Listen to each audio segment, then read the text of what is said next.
sur cette musique extraite de Matrix Reload qui s'appelle Château. Alors on est en plein dedans parce qu'effectivement on va être sur cette convergence entre les univers virtuels, ces réalités de plus en plus parallèles et puis ces vieilles pierres auxquelles nous sommes tous et toutes tant attachés. Voilà, je vous invite à bien vouloir prendre place tranquillement.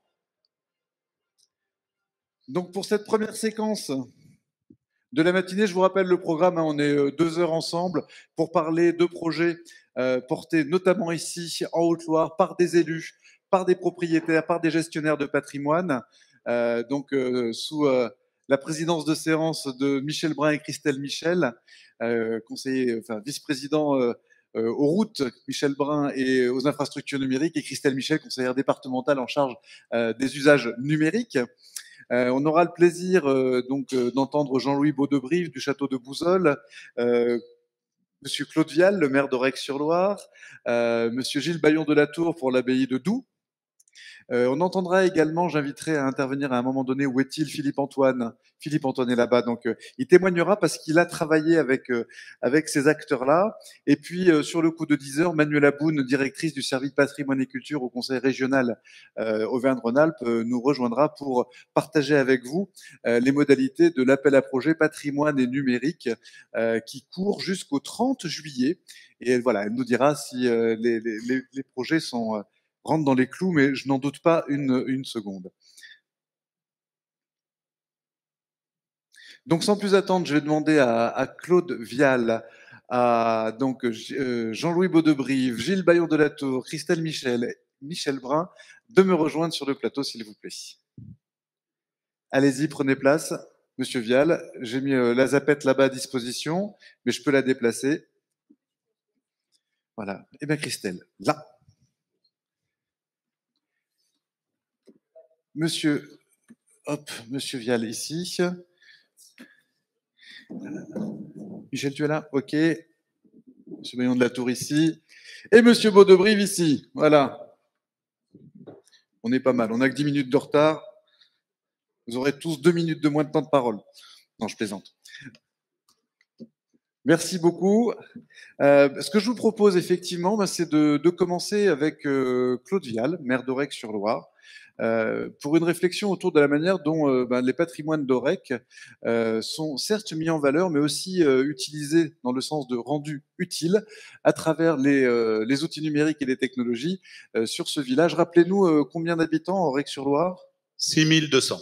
Ah oui, c'est quand même plus qu'un village, ça. Mais ça me va, village, c'est sympathique. Oui, on aime bien aussi. On n'a pas de complexe de grandeur. Ça marche. Donc, je vous laisse la main, Monsieur Vial, pour nous raconter la belle histoire que vous avez commencé d'écrire et que vous allez continuer à écrire sur ce village d'Aurec-sur-Loire. Donc, bonjour à tous. Alors, c'est un témoignage d'un béotien. Hein. On apprend en marchant, c'est-à-dire que pour nous, les opérations, enfin pour moi, cette opération sur le château d'Aurec, elle sera unique. Je ne pense pas que j'aurai l'occasion dans mon existence de rénover encore d'autres châteaux. Voilà. Alors, sur ce château, j'ai mis 3 dates. La date de sa naissance, que les historiens situent au XIe siècle, avec le démarrage d'une tour fortifiée et de remparts autour de ce qui est devenu le bourg après médiéval d'Aurec. J'ai mis une deuxième date pour ce projet de château, c'est l'acquisition, la confrontation en 94. Ce château avait toujours été un château privé. Et donc, au moment de la mutation, quand la dernière famille l'a quitté, la question s'est posée de son acquisition. Il y avait des privés qui souhaitaient l'acheter. Puis la commune, à l'époque, s'est substituée en prenant ainsi une très lourde charge disproportionnée par rapport à la taille de notre petit village, puisque c'est une charge foncière et de travaux très importante. J'ai mis une 3e date, c'est 2014, avec l'arrivée de la fibre optique à Aurec-sur-Loire. Aurec, aujourd'hui, ça doit être 3600 points de branchement possibles et 3150 effectués. On est fibré à 100%. Alors, ces dates, en fait, parce qu'on avait l'intuition, ceux qui m'ont précédé, de l'intérêt de s'approprier ce château qui est au plein cœur d'Aurec. Et en dehors de cette intuition, une difficulté depuis 94 à se confronter avec ce château. On en a d'autres, à Aurec, il y a le château des Moines Sacrestins et autres, et de se dire, en fait, qu'est-ce qu'on peut faire de cet objet, dans le respect de ce qu'il est, sans doute pas le le énième lieu sur Aurec d'exposition, etc. Donc on avait du mal, on voyait bien le travail à faire sur le patrimoine et on avait du mal à trouver de la consistance sur les usages. Donc c'est la juxtaposition de ces outils du numérique ou de cette arrivée du numérique qui nous a donné l'idée, alors un peu à l'époque sans doute conceptuelle, pas inscrite dans une réalité. Aujourd'hui, c'est sans doute plus une évidence pour chacun de nous. Pour moi, à l'époque, c'était un chemin proposé de juxtaposer un certain nombre de choses dans ce château, qu'elles soient compatibles avec le château et qu'elles permettent une nouvelle vie. Donc, vous voyez, j'ai mis 3 volets, culture, tourisme, économie. Donc, sur les fonctionnalités qu'on est en train de développer, sur la part culture et tourisme, de manière classique, même si c'est marqué muséographie innovante, c'est une visite. Alors, avec tous les ingrédients d'une visite d'aujourd'hui, hein, donc on parle de maquette interactive, on parle d'immersion, projection immersive, on parle de portrait à la Harry Potter. Le petit portrait normalement qui est là, bah, c'est quand vous passez dans la visite du château, il y a des portraits. Jean-Hector. Vous êtes là, Jean-Hector? On est même interrompu. Je ne peux tout de même pas m'occuper tout le temps de Louis-Marie Palamède, qui braille.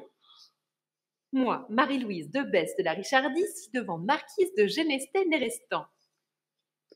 Voilà, donc sur cette belle marquise, le choix finalement, c'est ce château qui s'est construit autour des siècles, de faire une visite basée sur la vie de château, comment on vivait aux diverses époques dans ce château, de la faire en suivant le personnage et 3 autres personnages qu'on découvre aussi et qui nous font parcourir 4 époques charnières du château. Voilà, principe de visite autonome, on donne la clé du château aux visiteurs. Voilà. Sur l'aspect culture est venu se raccrocher pendant la durée de construction du projet, ce que vous connaissez sans doute, l'appel à projet Microfolie. Donc, comme on restait dans nos thèmes, ça nous a permis de suréquiper quelques salles autour de la 3D, autour de projections, musées numériques, etc. Vous devez connaître ces thèmes-là, donc je ne m'attarde pas dessus. Mais ça vient renchérir ou renforcer l'offre que l'on peut faire. Sur le domaine de l'économie, le rez-de-chaussée du château va accueillir sur une partie du rez-de-chaussée un Fab Lab.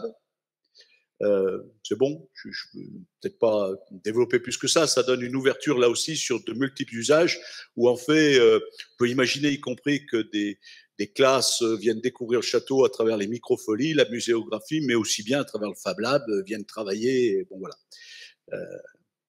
Sur l'aspect toujours économique, un espace de coworking, plus des bureaux. L'idée des bureaux étant d'avoir des occupations plus permanentes.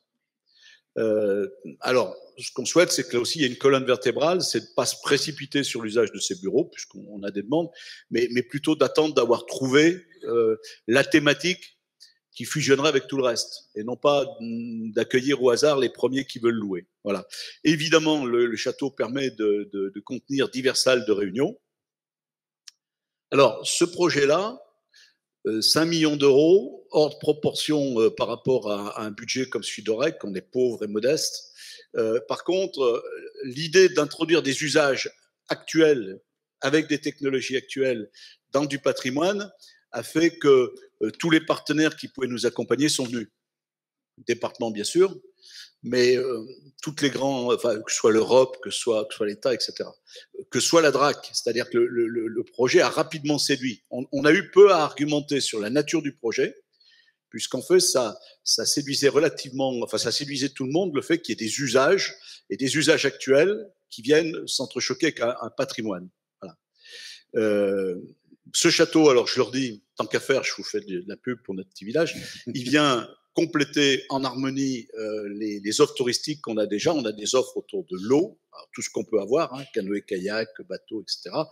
On a des offres classiques de loisirs, de plage, déjà des offres culturelles à travers des fresques, des démarches autour du street art, etc., ou des sites d'escalade présents sur la communauté de communes, sur la commune. Voilà. Donc, aujourd'hui, où on en est, je dirais, on a sans doute réussi ce qui me paraissait difficile au départ, la restauration du château. Et on arrive au bout. C'est-à-dire qu'on est à la phase où on est dans une phase d'ouverture. Donc je pense que maintenant, il nous reste juste le plus dur à faire, c'est-à-dire d'être dans une phase où il y aura vraiment une âme et où ce qu'on raconte aujourd'hui va s'ancrer. On a les moyens de la gestion puisque on a créé une SPL, Société publique locale, qui gère l'ensemble du domaine touristique, culturel un peu sur la commune, donc qui va pouvoir être déjà le relais, c'est-à-dire qu'on a déjà des professionnels qui peuvent, eux, se lancer dans l'animation de tout ce projet, parce qu'un projet sans personne pour l'animer et après sans réussite auprès des gens, ça ne marcherait pas. Donc vous voyez, pour nous, c'est Aurec, la vie de château et les pieds dans l'eau pour mailler ces deux concepts qu'on a déjà. Et donc compléter l'offre, alors on dit offre touristique, offre économique, puisqu'on voit bien qu'on peut y faire des séminaires, c'est aussi un lieu qui peut être un lieu de formation, etc. Voilà. Ce projet, c'est aussi pour nous une manière de faire prendre conscience aux Aurécois de leur propre patrimoine, puisque ce patrimoine, jusqu'au jour d'aujourd'hui, a été fermé à la population.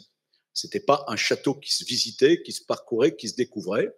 Or, il est considéré comme relativement remarquable par la DRAC, au moins pour raconter l'histoire et les modes de construction du château. Il y a une galerie Renaissance à l'intérieur, il y a un certain nombre de choses. Voilà. Donc, en tant que cœur de bourg, il s'accompagne bien sûr d'un parc. Et donc, aujourd'hui, là aussi, pour que les gens se l'approprient, on est en train de travailler avec des paysagistes concepteurs sur l'historique du parc et de tout le végétal sur le centre-bourg, pour repartir sur un projet qui inclut aussi ce parc en partant du végétal dans l'ensemble du centre historique d'Aurec. Et on est dans une phase où on commence à essayer de le faire découvrir par chacun, puisqu'il y avait cet aspect mystérieux, donc de permettre à la population d'y rentrer. Il nous reste maintenant le plus facile, donc le plus dur, c'est faire vivre tout ce qu'on vous a raconté. Merci de votre attention. Merci beaucoup.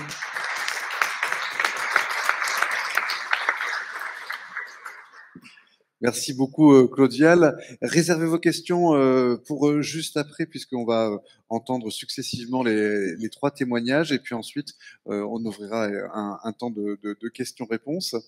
Je vous propose donc d'entendre à présent Jean-Louis Beaudebrive, qui est le propriétaire du château de Bouzolles, non loin d'ici. Monsieur Beaudebrive, on va vous laisser nous raconter ce qu'est Bouzolles, le château, mais aussi ce village, et ce qu'est votre projet, votre envie aussi de mise en réseau d'un certain nombre de ces forteresses.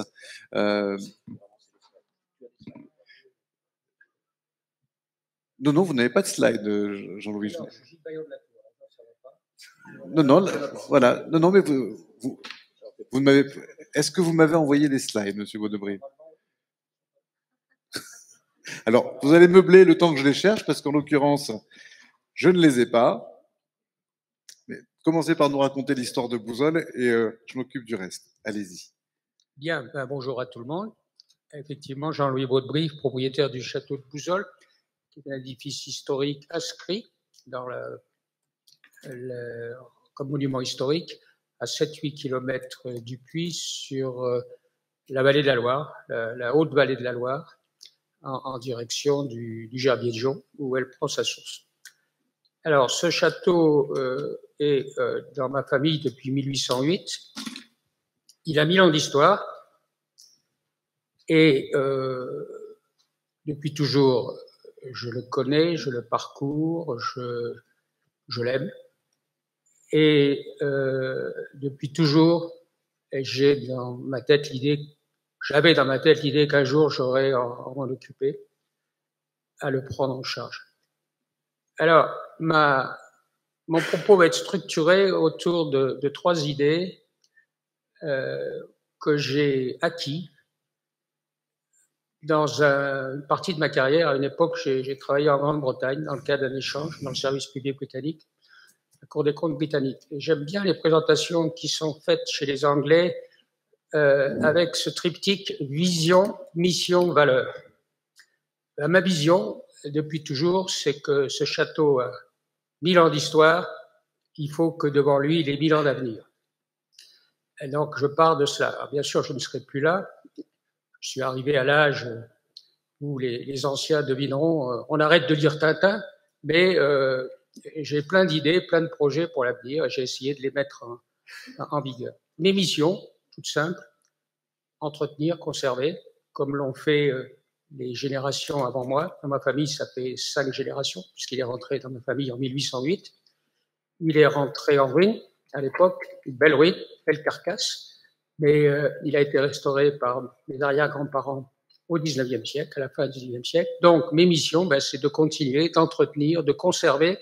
Et j'ai rajouté quelques éléments qui n'étaient pas forcément dans l'air du temps au moment où il a été restauré, dans les générations suivantes. Animer, partager, faire connaître, faire aimer.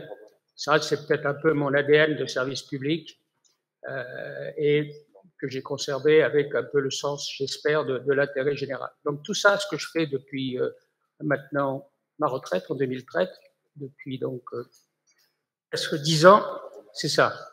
C'est ouvrir, partager, animer. Alors comment? D'abord le faire visiter, le faire connaître, ce que j'ai commencé à faire.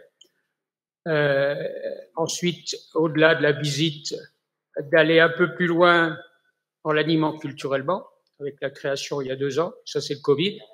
De la crise naît toujours quelque chose d'utile, d'intéressant. Donc le Covid a permis de se rassembler avec quelques autres propriétaires de châteaux dans mon cas, et de fonctionner ensemble, ayant les mêmes problématiques. Donc, mais il faut aller plus loin. Et donc, c'est évident. Donc, il faut avoir des projets, il faut avoir une stratégie. Alors, sur le numérique, puisque c'est quand même l'objet de ce débat, qu'est-ce que j'ai fait? J'ai fait avec mes moyens, mes connaissances. Je précise tout de suite, et c'est pas du tout, c'est juste un constat. Hein. Nous sommes des propriétaires privés. Je suis seul, même si j'ai quelques moyens, mais ça ne va pas chercher très loin. Je suis pas une collectivité publique. J'ai pas les moyens qu'a une collectivité publique. J'ai pas à ma disposition aussi tout d'entrée de jeu un réseau que donne la collectivité publique. Donc il faut le créer, il faut le chercher. Donc ça c'est ce que j'ai essayé de faire en créant une association essentiellement familiale, des supports d'action qui sont menés sur le plan des visites et sur le plan culturel. C'est aussi donc en y allant de façon très pragmatique. Moi, je suis pas d'une génération qui est née avec les mains sur le clavier et brandissant le smartphone. J'ai appris peu à peu, au fur et à mesure que ça se développait. Donc, un site web. Et là, je retrouve une valeur. J'ai dit vision, mission, valeur. Une de mes valeurs, et notamment sur le numérique, c'est de travailler avec les jeunes de ce département. Dans ce département, on a des pépites. Et c'est un de mes grands plaisirs, c'est de les trouver quelquefois comme guide pour faire visiter le château, et de les trouver sur le numérique. Alors la première pépite que je l'ai trouvée à l'IUT du Puy, dans la discipline médias et métiers de l'Internet. Et on m'a trouvé quelqu'un qui est devenu un ami. Bon, il a beaucoup grandi professionnellement, il est plus difficile à joindre, mais il a créé le site web du château, Anthony. Voilà, ça c'est le premier site web. Alors non seulement il l'a créé, mais comme on est resté en contact, je regarde le temps et vous me stoppez si je suis trop long, ça fait 4 ou 5 ans plus tard, il était devenu plus qu'une pépite d'origine, il est devenu un professionnel, donc il l'a redesigné, hein, il a fonctionné comme auto-entrepreneur, et le site que j'ai, le site web, vous pouvez regarder, je crois que c'est d'assez bonne qualité, il faudra peut-être un peu entre guillemets, le relooker, mais on fonctionne avec ça. Et puis, comme je fonctionne en été, puisque le château est ouvert à la visite, avec des étudiants qu'on recherche, notre association, Bac+3, Bac+4, maîtrise, eh bien, si vous venez visiter Bouzols pendant votre séjour, mais c'est en train de séjour, venez voir, j'ai deux jeunes filles, Master 1 toutes les deux, super, formidable. Donc moi, je leur apprends l'histoire du château et elles m'apprennent le numérique. Donc c'est elles qui ont aidé, et c'est minime, on a commencé les réseaux sociaux, Facebook, un peu bricolé, maintenant on est sur Instagram. Donc je sais un peu poster. Et là, ce matin, pendant que je suis ici, elles sont en train de poster des choses sur les prochains lundis de Bouzols, qu'est-ce qui va se passer à Bouzols, ou un certain nombre d'autres choses de ce type. Et ça, c'est formidable, parce que ça permet de travailler pour l'avenir, pour les 1000 ans d'avenir, avec des jeunes. Et donc, je vais peut-être arrêter là, parce que je suis là déjà à 10 minutes, mais l'avenir, il est à créer, il y a les éléments de départ, j'ai plein d'idées. Alors après, il faut bâtir sa stratégie, hein. J'ai vu d'ailleurs dans le document que vous distribuez, Eritech, hein, très très bien, qui correspond tout à fait à mon mode de pensée, pourquoi, pour qui, pourquoi faire, comment mettre ça en place. Donc je suis en pleine réflexion là-dessus, il y a plein de choses à faire, j'ai des idées, mais on va passer à l'action et on va continuer et essayer, c'est une dernière chose, je vais terminer là-dessus, très important. Bien s'entourer, fédérer. Et c'est un peu ma conclusion. Toujours avoir une conclusion. On apprenait ça à l'école. Hein. Dissertation, on peut terminer par une conclusion d'avenir. Fédérer, se mettre à plusieurs. Et là, à plusieurs, on est déjà. Hein, dans la salle, là, il y a Gilles Bayot de la Tour. On s'est regroupé à un certain nombre de châteaux privés ouvrant au public. Ça, c'est déjà regroupant, c'est déjà fédéré. Mais je souhaite aller plus loin. Et j'ai un projet. Bouzol est sur la haute. Voilà, vous voyez déjà arriver le PowerPoint qui raconte un peu les réalisations qui ont été faites depuis 2006, depuis l'année où 2006, c'est l'année où mon père m'a passé les clés du camion, donc où j'ai commencé à me mettre au travail concrètement, hein, avec ma bourse et avec les moyens à l'en chercher. Et donc, fédérer, là le projet, je termine là-dessus, et ça peut être intéressant pour tout ce qui est numérique, c'est de se regrouper. On est trois bâtisses depuis le Gerbier de Jean.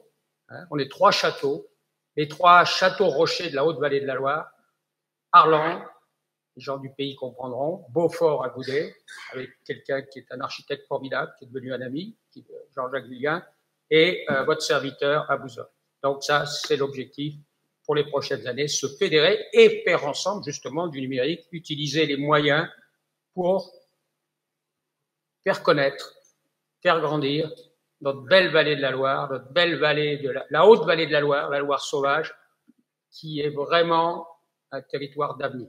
Merci. Merci et bravo.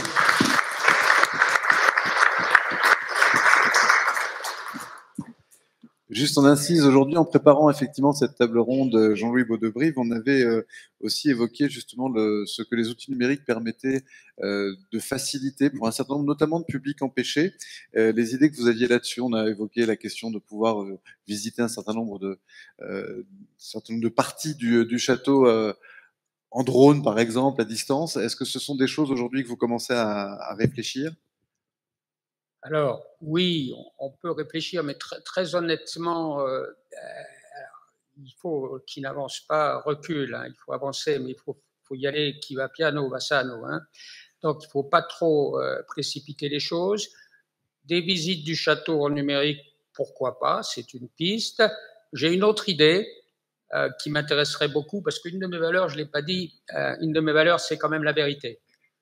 On a un château, c'est beau, mais il ne faut pas raconter des calembredèles. Un château, c'est qu'est-ce qui s'est passé, c'est la vérité. Alors, la vérité, les historiens en discutent.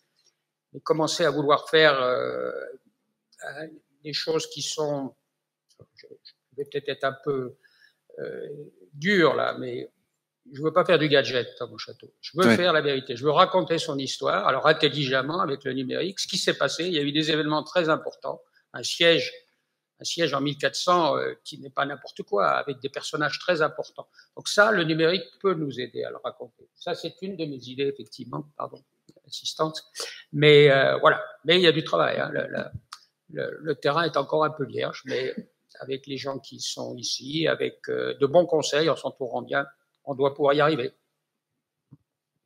Merci beaucoup.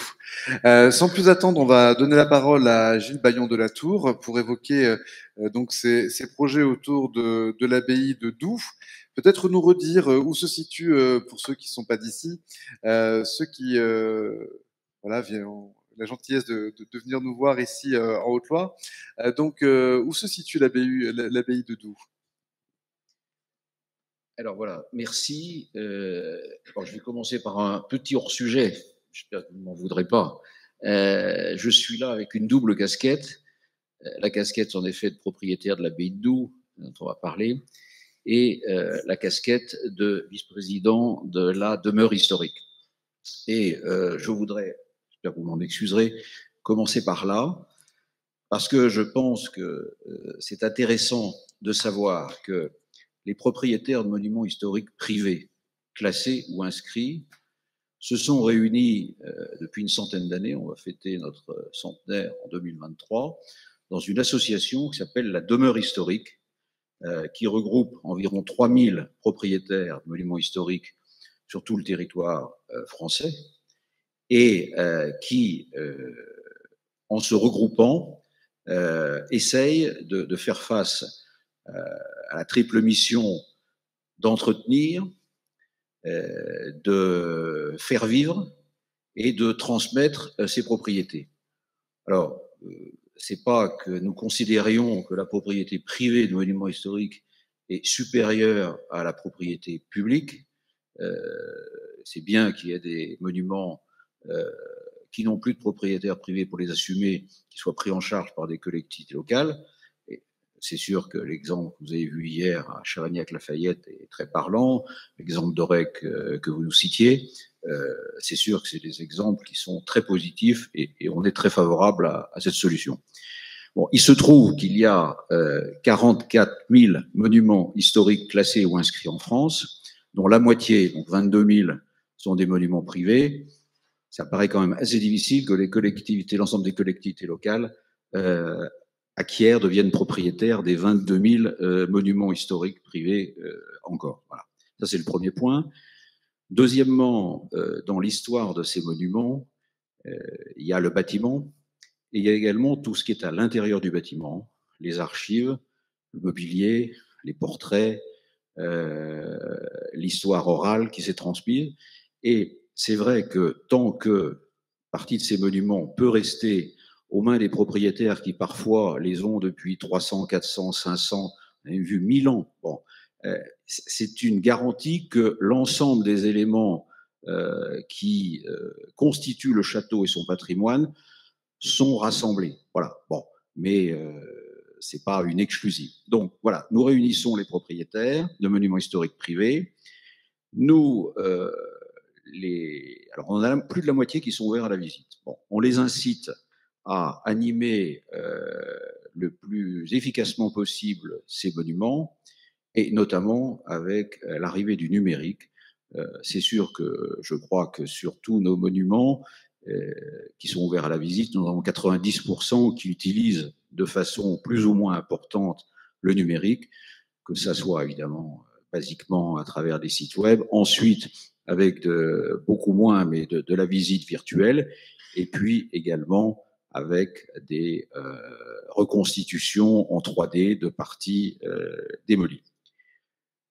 Nous incitons les propriétaires également à se fédérer, et c'est dans ce cadre-là qu'il y a 3 ans, au moment du Covid, avec l'aide du département, je salue Marie-Agnès Petit qui était à la manœuvre à l'époque, nous avons regroupé les différents propriétaires de monuments historiques privés pour bâtir ce qu'on a appelé les passeports des monuments historiques.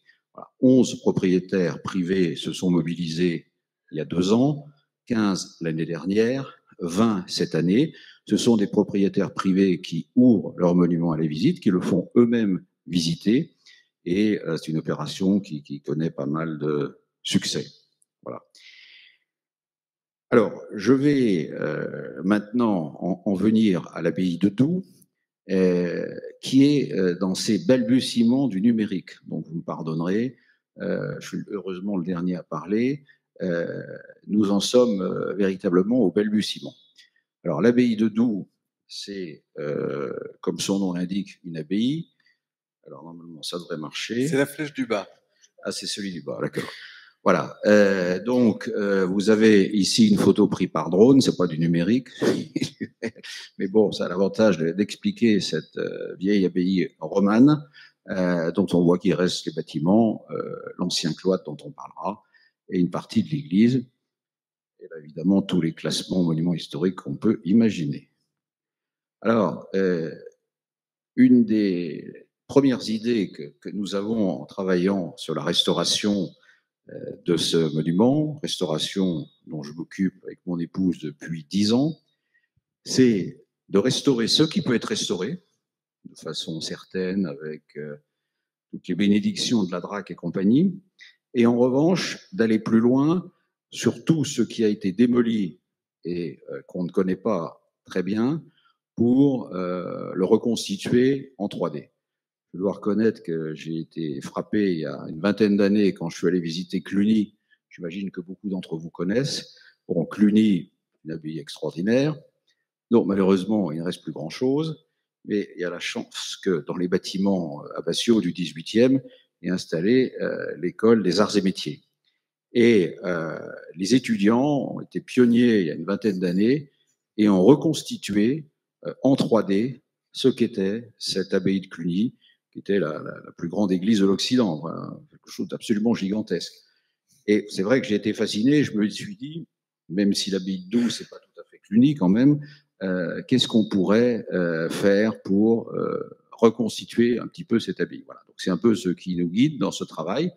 Mais la première phase, ça a été la restauration, reconstruire ou restaurer ce que l'on peut restaurer. Et à partir de ça, alors en prenant les sources iconographiques, donc vous voyez la première 18e, 19e, voilà. Et puis évidemment, avant les travaux, voir ce que l'on peut restaurer. Alors, bon, on a fait des travaux avec des entrepreneurs, artisans locaux, dont certains sont dans la salle, de grande qualité. Ça fait 10 ans qu'on fait une tranche de travaux chaque année. Et alors voilà, vous avez là une photo qui est assez intéressante, qui montre ce que l'on peut faire. Bon, en haut, à gauche, ce qu'on va appeler le cloître ou la cour, ou l'espace, le no man's land, qui existait il y a 3 ans. Et en bas, ce même espace, après travaux de restauration. Donc, grâce à des fouilles archéologiques, des travaux sur l'archéologie du bâti, on a pu retrouver les traces de la nef, les traces du cloître, on a pu retrouver les traces des baies gothiques sur la façade que vous voyez, et tout ça a pu être restauré. Voilà, alors ça c'est la partie restauration physique. Bon, c'est sûr que c'est quand même plus parlant quand on arrive dans les lieux aujourd'hui de comprendre qu'on est dans une abbaye. Avant, c'était difficile. Alors, voilà, ça c'est un travail qui a été fait par les architectes à la suite des travaux et des fouilles qui montrent, époque par époque, les constructions.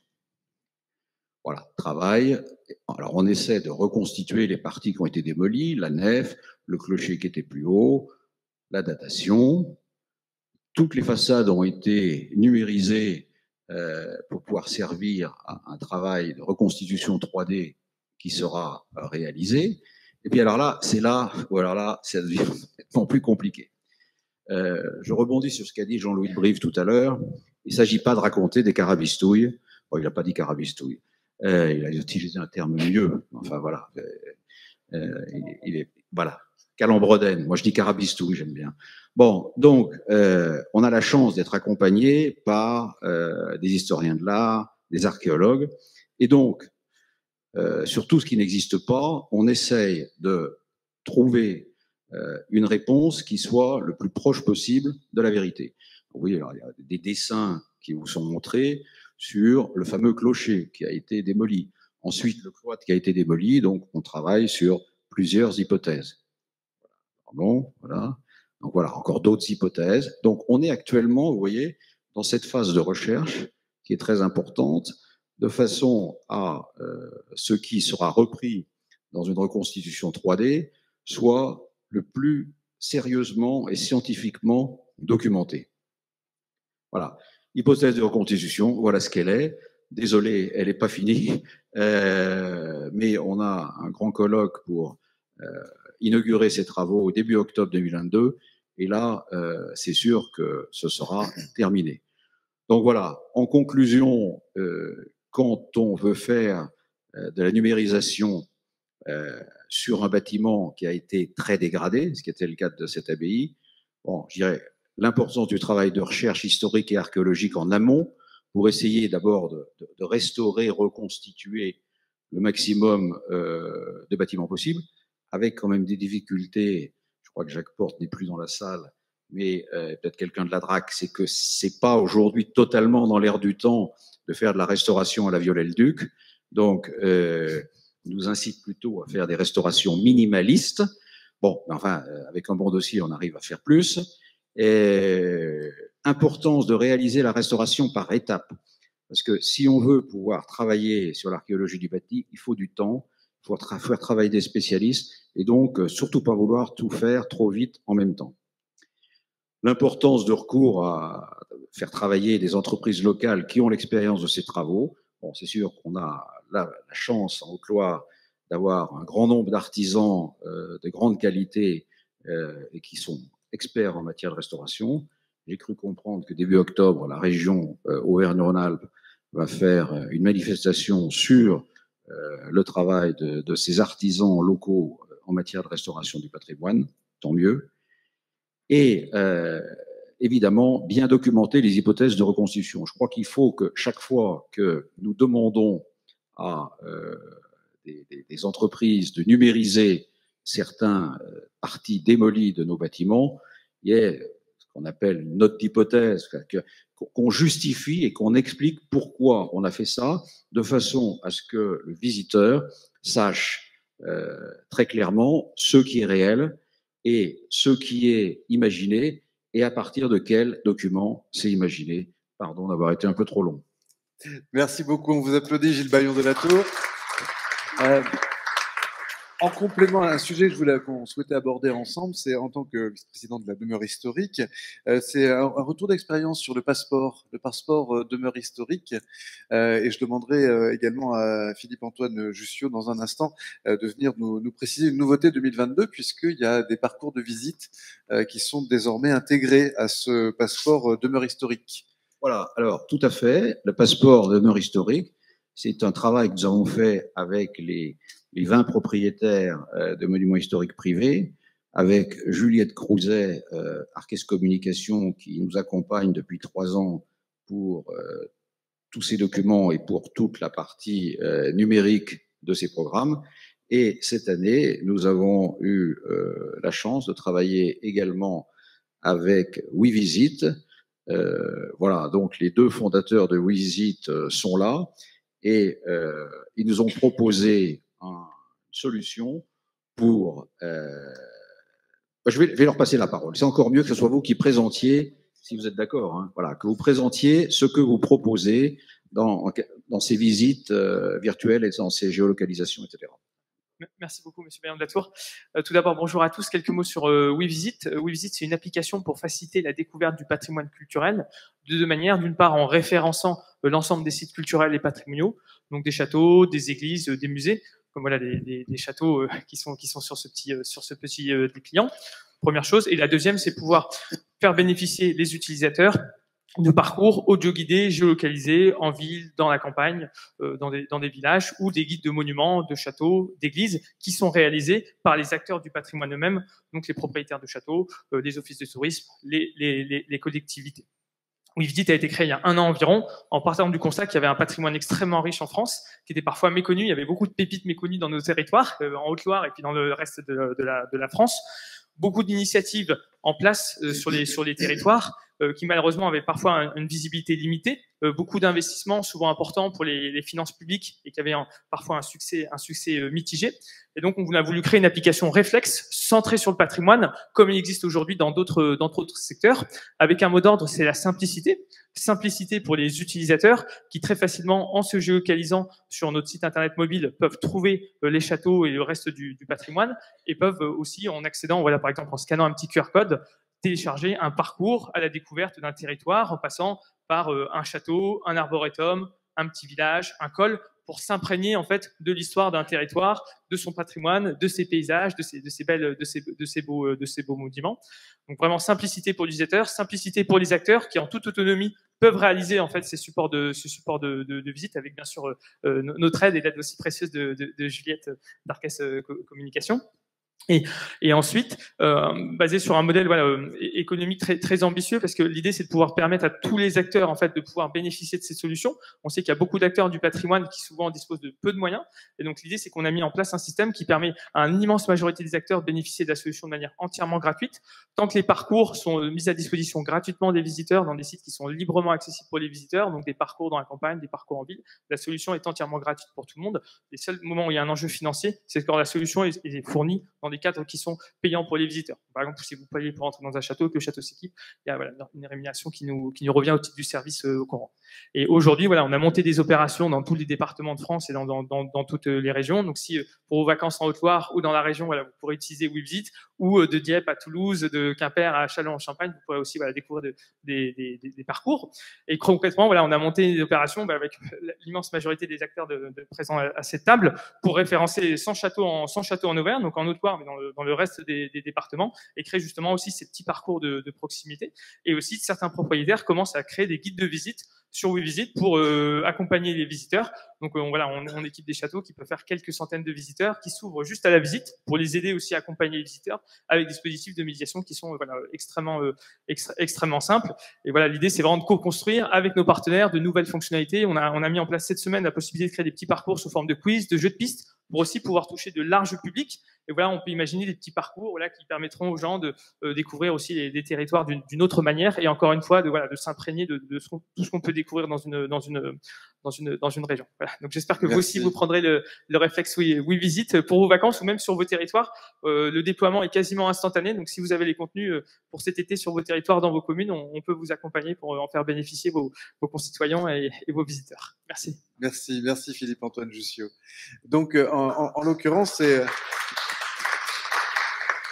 c'est un peu la bascule numérique ou le complément numérique de ce passeport demeure historique, alors qui est actif depuis 3 ans ici sur le département de la Haute-Loire. Quel retour un peu vous avez sur la manière dont ce passeport a pu stimuler la visite de l'ensemble des lieux que vous représentez? Alors, la première année, les retours qu'on a eus sur la première année ont été très bons, malgré le fait qu'on était à cette époque-là en plein Covid, et nous avons démarré les visites dans 11 châteaux pionniers qui avaient accepté de répondre à cet appel, avec des masques, du gel, des protocoles sanitaires par bâtiment, des nombres limites de visiteurs qui changeaient d'ailleurs régulièrement, un flou qu'on appelle artistique, mais sans doute parce qu'on ne trouve pas d'autres adjectifs pour savoir s'il fallait s'adresser au maire, au préfet, à l'ABF pour avoir les autorisations. Ah, voilà, dans des conditions de visite extrêmement difficiles, et l'essentiel des monuments qui ont participé à ces visites ont eu une fréquentation donc il y a 2 ans, en 2020, qui était à peu près équivalente à ce qu'ils avaient avant. Donc déjà, c'était un grand succès que malgré tout ce qui était fait pour que les monuments ne soient pas visités, il y ait à peu près un maintien du nombre de visiteurs. Donc voilà. L'année dernière, nous avons étendu l'opération à 15 monuments, avec l'appui à la fois de la presse locale qui a pas mal relayé ces ouvertures, avec l'appui du département et de la région avec leur site Auvergne Destination, maintenant Maille Haute-Loire. Le secret le mieux gardé d'Auvergne. Donc ça a attiré pas mal de monde, et l'année dernière, c'est assez surprenant, mais disons qu'une grosse partie des monuments qui étaient ouverts à la visite ont connu une augmentation significative de leur nombre de visiteurs, genre 20-30%. Voilà. Pas le cas d'absolument tous. Et alors, cette année, donc, on va voir, mais on y rajoute donc des campagnes de communication au niveau département, région, qui vont s'amplifier, parce que c'est vrai que l'année dernière, notre opération démarrait, et toutes les campagnes des collectivités territoriales, région, département, sont des campagnes qui sont mises au point 1 an, 10 mois avant la saison. Et donc, on n'avait pas pu être dans tous les supports, ce qui peut expliquer peut-être que certains monuments est moins connus d'augmentation du nombre de visiteurs que d'autres. Bon, cette année, c'est pas le cas, donc on devrait avoir plus de visiteurs. Et puis, nous avons rajouté cette application WeVisite, auquel on accède à travers le QR code, vous voyez en bas de ce document. Et nous avons rajouté également des parcours pour une journée à peu près entre différents monuments. Et donc, on propose par exemple un circuit autour d'Arlande et Beaufort, donc en Haute-Vallée de la Loire, qui va permettre de profiter de la Loire, d'un GR qui est entre les 2 châteaux, qui va permettre d'aller dans une une chambre d'hôte sympa qui est dans le coin, et ensuite la plage, plus visiter les deux monuments. Bon, sur Bouzolles, Coubon, Voyac, cette fois-ci, on est dans le... Il est malin, il sait que c'est filmé et que les gens vont regarder les replays et que donc il est en train de faire la publicité de la totalité Voilà. du catalogue. Voilà, alors pareil sur Bouzolles, Coubon et continue. Voyac, on a la cascade de la Baume, différents éléments, voilà. Donc, mais voilà, je pense, ça correspond, on le voit de plus en plus à une demande spécifique que vous voyez peut-être chez les visiteurs, qui est, pour parler français, mais à Héritech on parle toujours français, ce slow tourisme, qui est de plus en plus plébiscité, et les visiteurs sont sensibles à dire, bon voilà, on va passer une journée autour de tel monument, qu'est-ce qu'on peut faire autour, soit à pied, soit en vélo, soit en voiture, mais en faisant que 10 km autour de cet endroit. Voilà, donc c'est une modification des habitudes touristiques.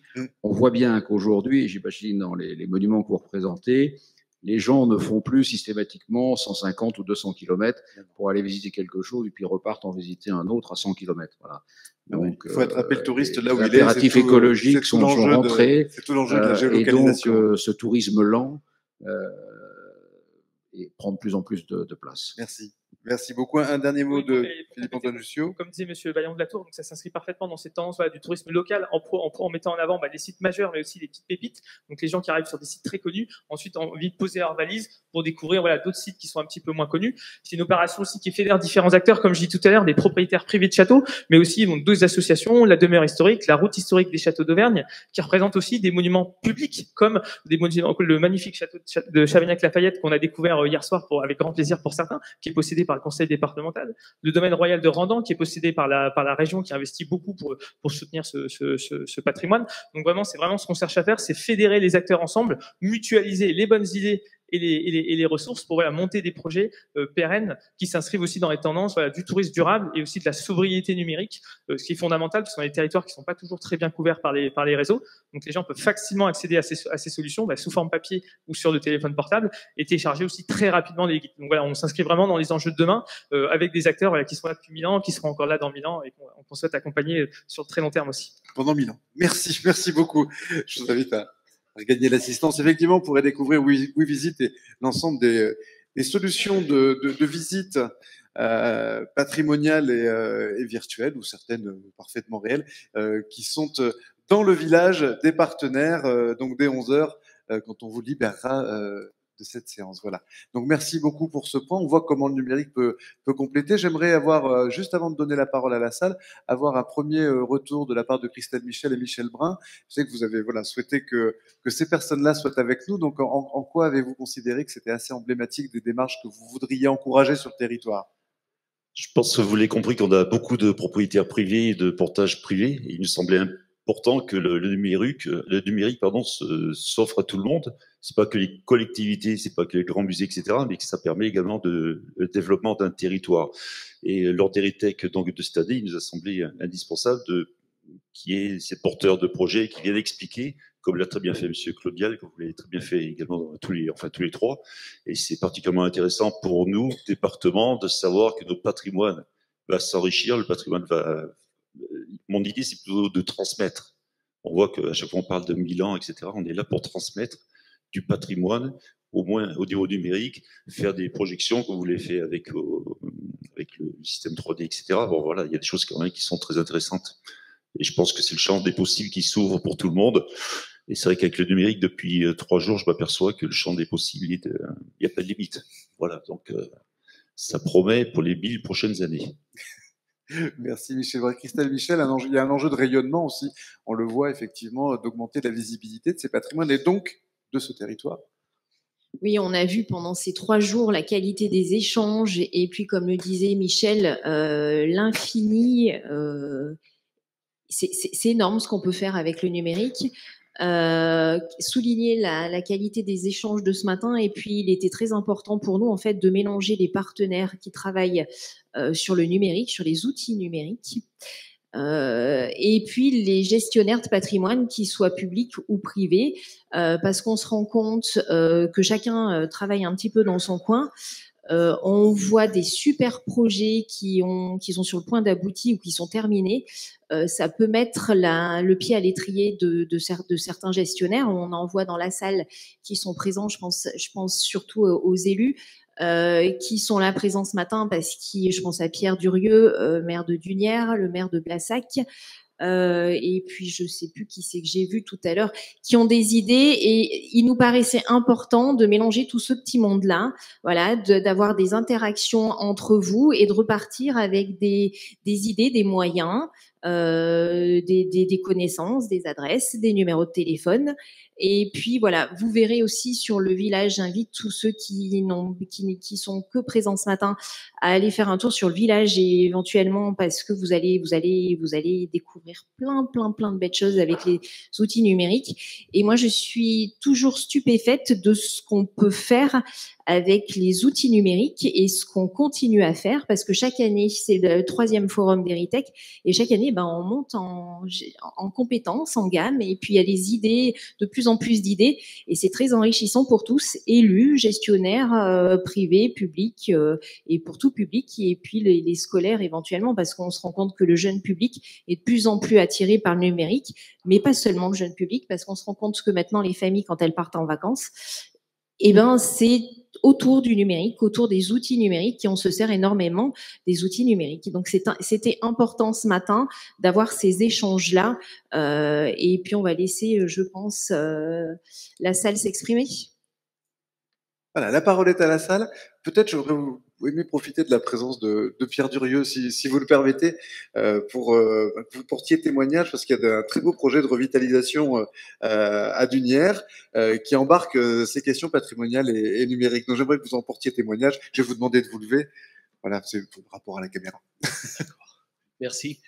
Oui, effectivement, nous sommes sur la commune de Dunières depuis 2019 en étude de revitalisation du bourg. Et c'est vrai que ces études-là, on est parti pour 30 ans, 40, 50, ou comme tu me disais tout à l'heure, Michel, peut-être 100 ans, enfin peu importe. Le tout, c'est de démarrer. Et ça nous interroge beaucoup, moi personnellement, sur l'aspect patrimonial et historique de ma commune. Dunières est une commune qui est connue surtout pour son côté économique, mais qui pour moi manque de valeur historique. Nous avons une église du XIe siècle, mais on a un trésor enfoui, caché, et que j'aimerais moi mettre vraiment à jour. Et je te remercie, Christelle, de m'avoir invité, parce que là j'ai plein d'idées et je pense que je vais prendre beaucoup de liens. C'est tout simplement l'école des religieuses Saint-Joseph qui ont acheté un patrimoine en 1648 qui n'était autre que le château bas de la commune. Pour ceux qui connaissent Dunières, il y avait 2 châteaux, le château haut avec la tour qui est en haut de la commune, et le château bas qui était l'école. Et dans cette école, il y a une superbe cuisine. Et c'est tout enfoui, tout ça, c'est tout caché. Et je pense que l'outil numérique, va nous aider à mettre en valeur ce patrimoine. Qu'est-ce qui se passait à l'époque, en 1648, voire même avant. Et moi, j'aimerais beaucoup, c'est un vœu d'élu, mais qui va prendre beaucoup de temps. Peut-être que je le verrai pas, peu importe. Mais de remettre ce patrimoine historique. Et surtout, pour moi, une valeur qui m'est chère, c'est que ces religieuses, elles ont quitté cette année, oui, elles ont quitté les locaux, mais de garder à travers ce patrimoine toutes les valeurs qu'elles ont apportées à travers l'enseignement, à travers le rassemblement. Et j'aimerais vraiment faire ressortir ce côté historique tout en gardant ces valeurs humaines qui ont été dans ce patrimoine. Donc, c'est vrai que personnellement, je ne sais pas par quel bout l'attraper, je vous le dis tout de suite. D'abord, il va me falloir convaincre les élus, convaincre les habitants, mais j'ai beaucoup confiance parce que dans ce monde, on parle de numérique, mais ce numérique-là va nous aider à remettre des valeurs, ces valeurs humaines, ces valeurs historiques dont nous avons besoin. Moi, je suis pour, et je milite très fort pour l'identité territoriale, qui, pour moi, met en avant peut-être notre passé, mais nos valeurs, nos vraies valeurs terriennes. Et j'aimerais beaucoup, par rapport à ce projet-là, que ces valeurs terriennes de notre patrimoine local dunérois, ressortent ressortent et retrouvent le jour comme auparavant. Mais là, je pense que le numérique va beaucoup nous aider à nous projeter. Donc, j'ai besoin d'aide, au secours. Merci beaucoup, Pierre Durieux. Alors, de l'aide, il y en a plein la salle, mais je vais donner la parole aux experts, hein, que vous pourrez nous dire comment vous voyez les visites, cette notion de visite, hein, qui est au cœur de l'activité patrimonialo-touristique, hein, et la mise en réseau de ces lieux-là. Oui, on fabrique du néologisme, mais c'était un peu compliqué. Mais d'abord les questions, et puis voilà, votre vision pour éclairer justement, notamment, Pierre Durieux. Je vous laisse vous présenter. Oui, donc Juliette Crouzet de Arcès Communication. Il y a un point peut-être qui est en train de ressortir, enfin moi je le constate, c'est que tous ces outils numériques qui sont au service de ces projets de réhabilitation et qui sont pris de plus en plus tôt dans le projet de réhabilitation sont en train de nous fournir un outil, une boîte d'outils incroyable sur le montage de projets et sur le lien entre le patrimoine et le numérique. C'est bon, ça se règle. Merci. Et le numérique. C'est très intéressant quand on voit, par exemple dans le projet de l'abbaye de Doue, que le numérique est en fait intégré directement dans les recherches historiques et dans la conception du projet de réhabilitation, etc. C'est pas seulement un outil qui vient faire le spectacle à la fin, d'une certaine manière. Il y a toute une construction, voilà, une aide, une boîte à outils. Voilà, je voulais juste souligner ça. C'est merci Eritech parce que ça a permis de souligner cette partie-là. Effectivement, c'est pas forcément la dernière couche. Qui est seulement la couche de... Oui, je voudrais rebondir sur ce qu'a dit Juliette Crouzet, c'est très vrai, je le dis pour les gens qui démarrent sur le patrimoine. Aujourd'hui, la première opération qu'on peut faire quand on démarre sur un patrimoine qui est peu connu, c'est un travail de relevé très précis. Alors, évidemment, on n'est plus du tout au relevé géomètre qui venait avec son cul, son machin, son truc, etc. Aujourd'hui, on peut, avec des budgets très minimes, faire des relevés parce qu'on appelle nuages de points, et tous les monuments peuvent être relevés par des géomètres qui maîtrisent bien maintenant ces techniques par le système des nuages de points, qui est extrêmement intéressant. Un certain nombre aussi de relevés se font par drone, il faut savoir maintenant aussi, par exemple pour les forteresses et les citadelles qui sont difficilement accessibles. Et l'avantage, c'est que ensuite l'architecte dispose d'une base de données, c'est ce que disait Juliette, extrêmement important, et dit, ah ben là, on vient de voir que ce bâtiment, là, il y a, à cet emplacement-là, il y a un léger renflement, donc c'est en train, il y a un risque en tout cas que ça bouge. Là, en revanche, il n'y a pas de risque. Donc c'est un outil de diagnostic extrêmement important et qui va être précieux dans la restauration. Parce que quand on se lance dans une restauration, je vois le grand maître en matière de restauration qui arrive, Jacques Porte, qui est donc directeur du pôle patrimonial Auvergne-Rhône-Alpes. Jacques, il voulait faire une entrée discrète, c'est raté. Voilà, mais il avait une réunion avant, je crois, c'est pour ça. Donc, quand on se lance dans une restauration, bien connaître son bâtiment est absolument essentiel, et il existe aujourd'hui des outils numériques pour bien les connaître à travers ces relevés par points, ces relevés par drone, extrêmement importants, et qui honnêtement, par rapport au coût de restauration, sont extrêmement raisonnables et empêchent surtout de faire des bêtises. Parce que moi, je dis toujours, je vois beaucoup de propriétaires de monuments qui se lancent dans des travaux, ils me disent, j'ai choisi ces travaux parce que c'était moins cher. Je dis, n'oubliez pas que les travaux qui vous coûtent les plus chers, c'est lesquels? C'est pas ceux du devis le plus élevé, c'est ceux qui sont mal faits et qu'il faudra refaire plus tard. Voilà. Donc, et plus je vieillis, ça fait 40 ans que je suis dans les travaux de restauration, moins j'ai de certitude dans la matière, plus je sais que c'est compliqué. Donc aujourd'hui, le message que je voudrais donner, les outils numériques nous donnent en amont le moyen d'avoir une connaissance encore plus poussée des bâtiments, et donc d'avoir des restaurations qui sont intelligentes et adaptées. Merci Gilles Baillon de la Tour. Dans la salle, des questions, des partages d'expériences, des propositions de valeur autour de cette notion, alors à la fois de numérisation du patrimoine en vue de sa préservation, de son amélioration ou de sa restauration. Sur la question des visites, je pense qu'il y a aussi des professionnels dans la salle, ou bien... Non? Tranquille? Eh ben c'est parfait, on passe à la page suivante. Je vais demander à Manuel Aboun, donc du Conseil régional Auvergne-Rhône-Alpes, de bien vouloir rejoindre nos amis en plateau, ici même, et partager avec vous donc les éléments de contenu d'un magnifique appel à projet assez précurseur puisqu'il est actif depuis 2019 et qui croise dans son nom même appel à projet patrimoine et numérique. Manuela, c'est à vous, je prépare la présentation. Bonjour, merci beaucoup d'accueillir la région sur ce temps d'échange pour vous présenter cet appel à projet. Donc, la restauration, la préservation des patrimoines du territoire régional est l'un des axes forts de la politique culturelle régionale. Et l'ambition est d'inscrire ces projets de restauration dans une offre culturelle et touristique sur le territoire de la région. Donc l'idée, c'est de mieux valoriser ce patrimoine et afin de créer de nouvelles valeurs et de contribuer à la vitalité des territoires. En 2019, la région Auvergne-Rhône-Alpes a créé l'appel à projet patrimoine et numérique.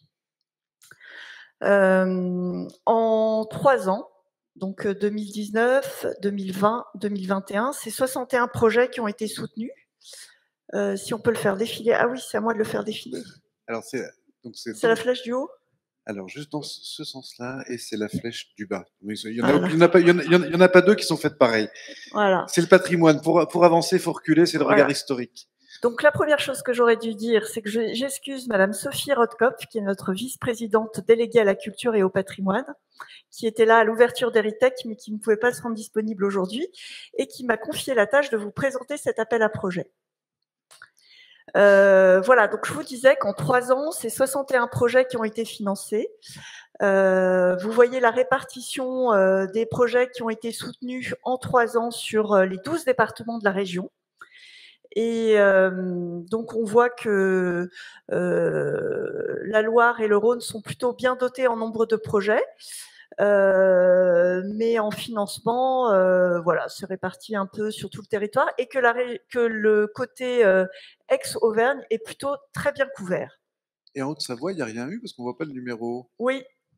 Parce qu'on voit on voit des crédits, mais on ne voit pas de nombre de projets. Oui, parce qu'il y a 3 petits points, c'est parce que ça ne rentrait pas dedans, il y en a 3. Ah d'accord. Bien vu, merci. Patrimoine et numérique, qu'est-ce que c'est? Donc, l'idée, donc, c'est d'accompagner les collectivités, les propriétaires de patrimoine à intégrer les récentes innovations technologiques dans les actions de valorisation du patrimoine. C'est une aide qui permet de financer l'utilisation de ces outils numériques pour faciliter la médiation et l'aide à la visite. Donc, ça peut se traduire sous plein de formes. Je vous en cite quelques-unes. On en a parlé tout au long de ces 3 jours. C'est la reconstitution 3D d'une architecture, de l'occupation d'un site paysager ou archéologique. Ça peut être la dématérialisation et la valorisation d'objets patrimoniaux. Ça peut être la création de parcours, d'applications, de contenus interactifs, de serious games, etc., etc. C'est destiné aux propriétaires de bâtis remarquables ou de sites paysagers. Ça peut être aussi destiné à des musées. Ça peut être destiné à des acteurs du patrimoine immatériel. Hier, lors de l'atelier de présentation de l'appel à projet, nous avons fait venir 4 témoins, dont un témoin qui s'appelle l'AMTA, l'association des musiques traditionnelles en Auvergne, et qui a monté une cartographie des archives sonores sur le territoire Auvergne-Rhône-Alpin, par exemple. Et puis, tous les acteurs du patrimoine, ça peut être des têtes de réseau, ça peut être des associations de bénévoles. Voilà, c'est très diversifié. Quel est le montant de l'aide? Le montant de l'aide est à hauteur de 40 000 € maximum et ne doit pas dépasser un taux de 40%.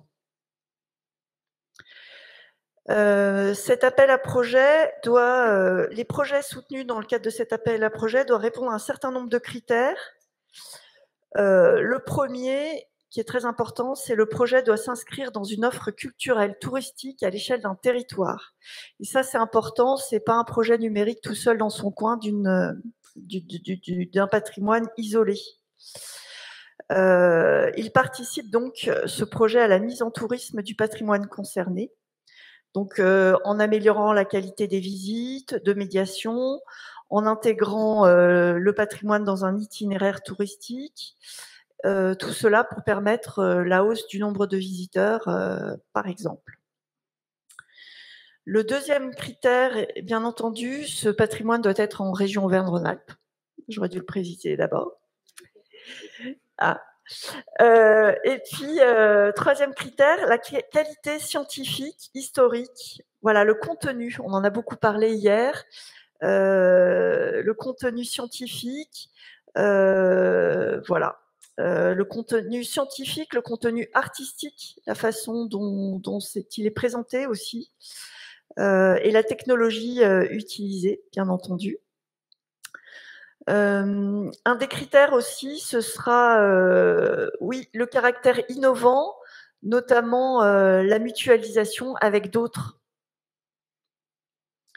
Et puis, la viabilité du projet, la technologie utilisée. Alors ça, c'est pas toujours facile de le savoir, puisque c'est des technologies qui évoluent beaucoup. Mais éviter le choix de technologies qui deviennent très vite obsolètes. Donc avec le temps, on commence à avoir de l'expérience et on peut s'appuyer sur cette expérience. Voilà. Et puis la communication. Quelle communication est prévue pour faire connaître ce nouvel outil, cette nouvelle action? Alors ensuite, la région, elle s'attachera aussi à l'équité territoriale pour couvrir les départements de toute la région. Donc il y a un comité de sélection qui est annuel, parce que c'est un appel à projet annuel. Donc en commission permanente du 18 mars dernier, les élus de la région ont souhaité reconduire cet appel à projet pour 3 nouvelles années, 2022, 2023, 2024. Donc en 2022, cet appel à projet est ouvert jusqu'au 31 juillet 2022. Donc Sophie Rothkopf, notre vice-présidente, a souhaité rallonger le temps de dépôt des dossiers qui devaient, les années précédentes, qui se terminaient le 30 juin, rallonger d'un mois pour profiter d'Héritek et laisser le temps aux propriétaires de patrimoine qui découvrent cet appel à projet pendant Héritek puissent avoir le temps d'y répondre. Voilà ce que je peux vous dire sur les critères. Alors, au sein de l'équipe, donc, je me suis présentée. Bon, oui. Je l'avais présenté sur le slide. Donc, au sein du service patrimoine et art plastique, il y a une équipe de 7 personnes, dont Lucille Royard, qui est ici. Peut se faire... Peut-être, Lucille, tu peux te lever. Voilà. Lucille Royard, qui est donc pilote de l'appel à projet patrimoine et numérique, qui lit tous les mails qui arrivent sur patrimoine.numérique-auvergne-rhône-alpes.fr et qui répond à toutes vos questions et qui peut accompagner les porteurs de projets. Voilà, et vous avez son numéro de téléphone. Elle est accompagnée aujourd'hui de Justine Denis, qui est en stage, mais qui sera bientôt plus là. Donc, je ne l'ai pas présentée. Mais elle nous aide beaucoup. Elle nous aide beaucoup.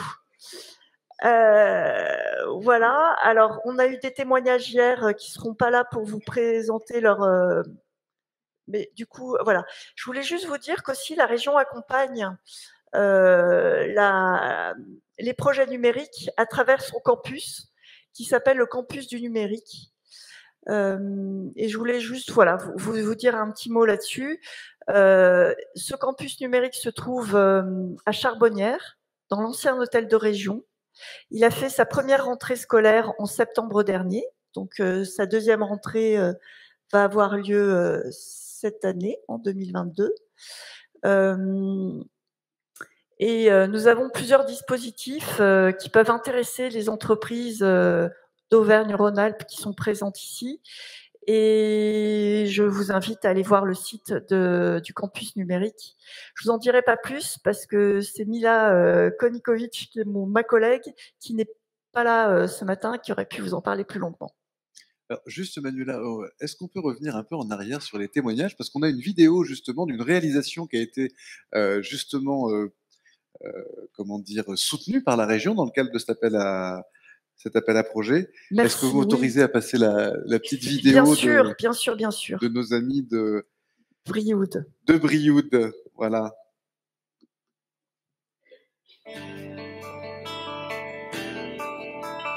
La communauté de communes de Brioude-Sud-Auvergne, c'est une communauté de communes de 27 communes, ce qui représente à peu près donc 18 000 habitants. Sur notre territoire, donc, nous avons un office du tourisme et puis on a également 2 autres petits points info. Le support était essentiellement donc papier en fait. On souhaitait toucher un plus grand nombre de personnes et puis également donc faire appel à de nouveaux outils de communication. En fait, la région nous a permis de financer à hauteur de 30% la réalisation des outils numériques. Qui se monte à environ 160 000 €. Et le premier outil, c'est un outil numérique de présentation des 3 communes qui sont Blel, Brioude et Lavaudieu. Ils ont la possibilité de télécharger directement sur leur smartphone, soit leur prêter donc des tablettes tactiles sur lesquelles sont présentées les différentes visites virtuelles. Le second projet, c'était de présenter les 27 communes de la communauté de communes grâce à des photos numériques en 360 degrés et des films vidéodrones. Ces 27 communes sont présentes à la fois sur une table numérique à l'Office de tourisme de Brioude, ainsi que dans des casques de réalité virtuelle qui sont mis à la disposition des visiteurs des 3 points d'information touristique de Blel, Brioude et Lavaudieu. L'objectif de ces outils numériques, c'est de permettre de découvrir de manière autonome le territoire. Aujourd'hui, on est plutôt sur un tourisme de passage. L'objectif, c'est de tendre plutôt vers 3, 4, 5 jours. La saison complète, ça a été plutôt l'année 2021, avec environ 600 téléchargements sur la première année. Et l'objectif, c'est d'atteindre cette année au moins 1000 téléchargements.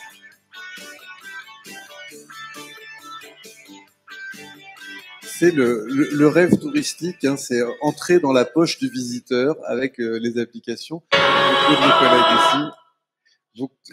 Beaucoup de nos collègues ici savent faire ce genre de choses.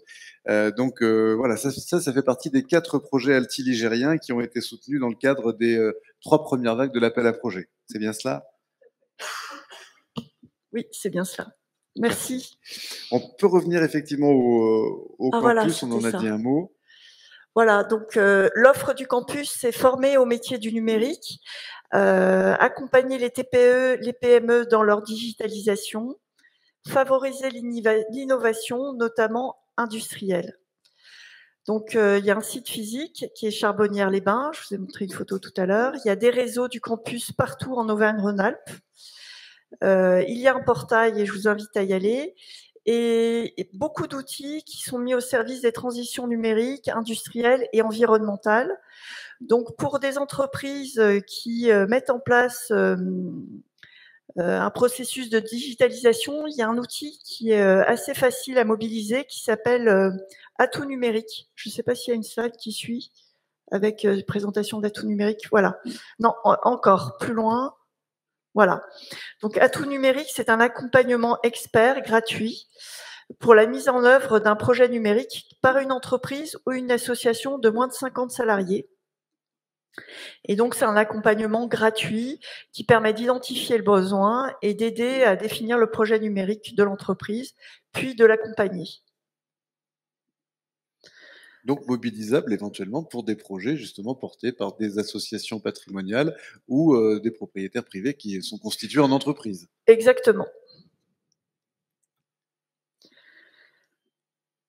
Voilà. Et puis aussi, il y a un annuaire qui existe avec les prestataires du numérique qui a été constitué par Digital, qui est un cluster. Voilà, qui peut intéresser toute entreprise ou association qui recherche des partenaires pour mettre en place leur projet numérique. Et puis aussi, je pense que toutes les entreprises qui sont présentes aujourd'hui à Eritech pourraient se faire connaître au sein de cet annuaire pour qu'elles puissent être contactées, voilà, pour qu'elles puissent être visibles. Ce qui manque, à mon avis, c'est un annuaire sur les prestataires qui interviennent dans le domaine du patrimoine. Mais c'est compliqué, parce que ceux qui ne sont pas dedans peuvent le regretter, parce que c'est pas parce qu'ils ne travaillent pas aujourd'hui avec le patrimoine qu'ils ne travailleront jamais avec le patrimoine. Voilà. Mais faut qu'on réfléchisse collectivement à ce qu'on pourrait mettre en place, soit au sein de cet annuaire-là, soit en parallèle.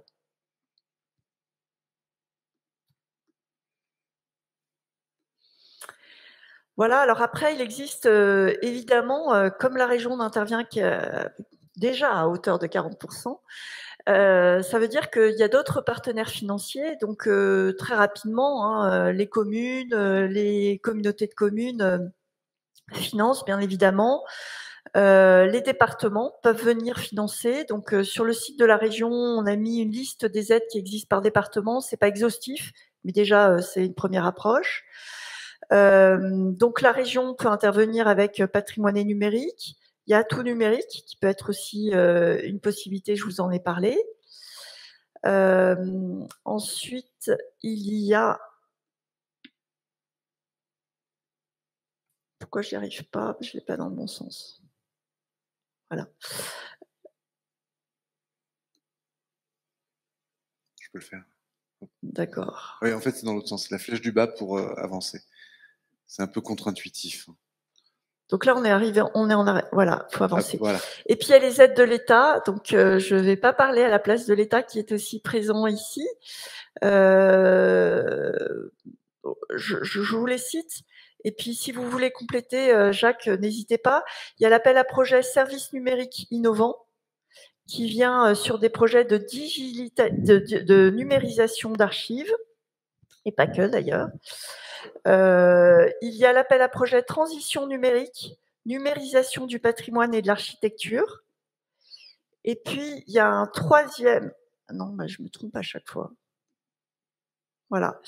Et puis, il y a le programme national de numérisation et de valorisation des contenus culturels.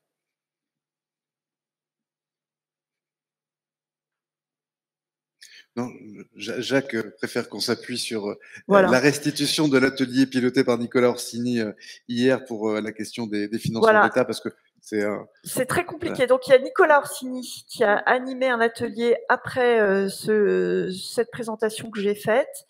Et il est allé dans le détail de chacun des financements. Donc, vous pouvez bien entendu le contacter si vous avez des projets et vous avez ses coordonnées. C'est lui qui nous les a donnés pour vous les transmettre.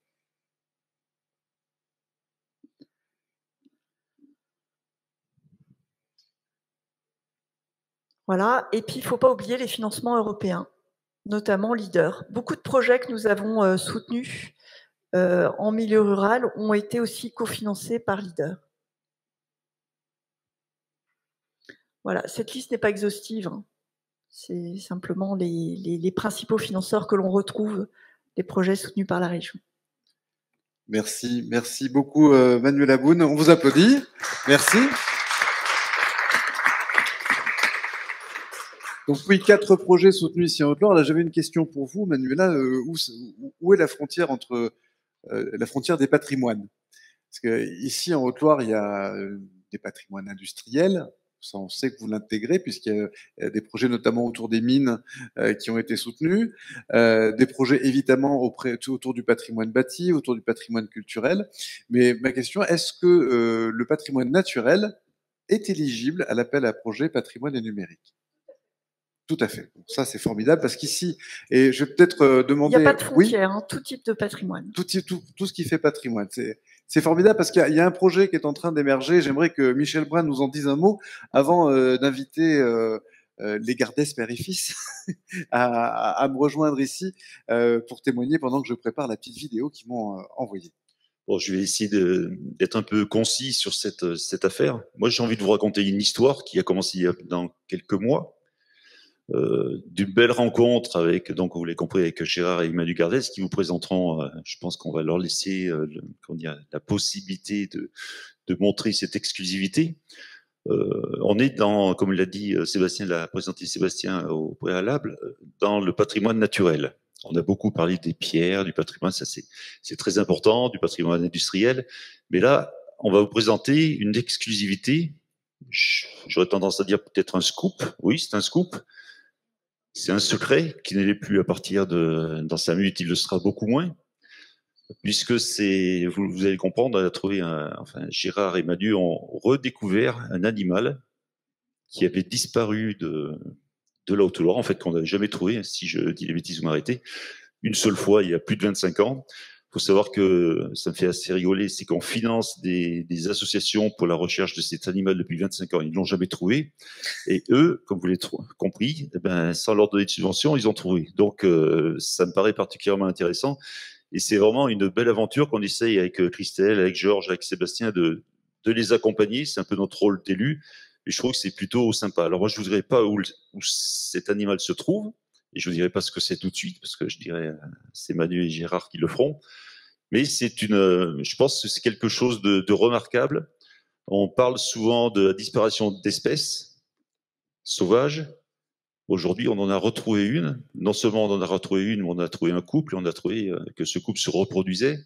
Donc c'est vraiment très... J'espère que votre appel à projet pourra rentrer dans ce cadre-là, parce que bien entendu, on a des projets avec Gérard et avec Manu, c'est surtout eux qui l'ont, pour transmettre à nos générations cet animal, la connaissance de cet animal, mais c'est très important parce qu'on n'a pas envie que ça soit, comment dire, le défilé là où elle se trouve. C'est pour ça qu'on vous dira pas vraiment où elle se trouve, où elle niche.